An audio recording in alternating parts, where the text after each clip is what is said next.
Alright folks, we're back. And this time we're doing an Australian GP race report. This is not going to be a full podcast, it's going to be a short one. So let's start with the practice, shall we? Because in the practice, the Ferraris looked really on point. But come qualifying, everything went back to Lewis Hamilton. There was a lot of talk about Ferraris being faster, but come qualifying, Lewis Hamilton put his Merc in P1, followed by Sebastian Vettel's Ferrari, and then the other Merc of Valtteri Bottas, formerly of Williams.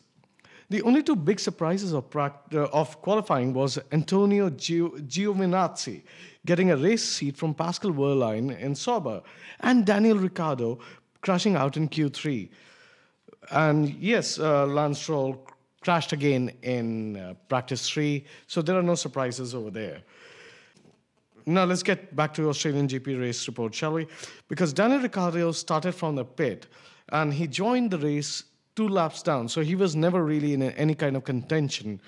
Lewis Hamilton started P1, Seb started P2, Bottas started P3, Raikkonen came in P4, and Verstappen came in P5. That's the top 3 teams. They took all the top 5 positions except for Daniel Ricciardo.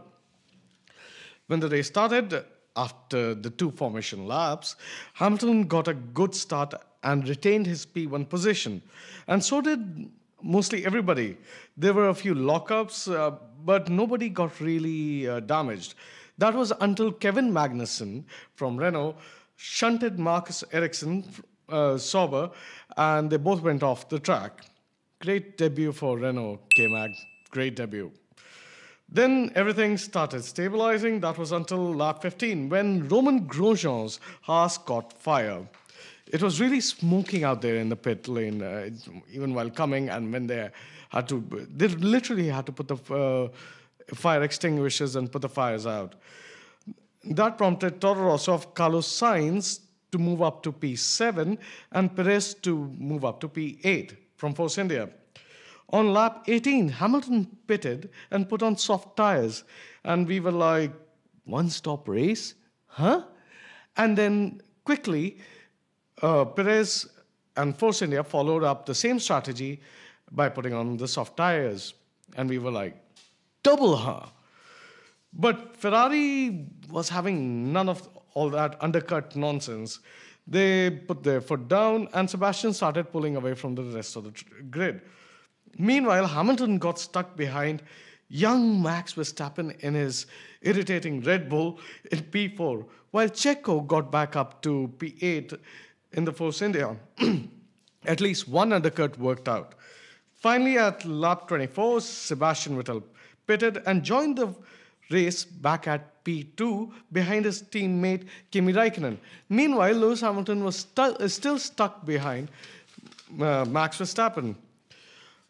Everything stabilized again, and the only real racing was happening for P10 between Alonso and Ocon, and shortly joined by Hülkenberg, and which had a majorly dramatic finish with the Force India rookie taking P10 from Alonso in a neck-to-neck 3-way tie-up between Alonso, Ocon, and Hülkenberg.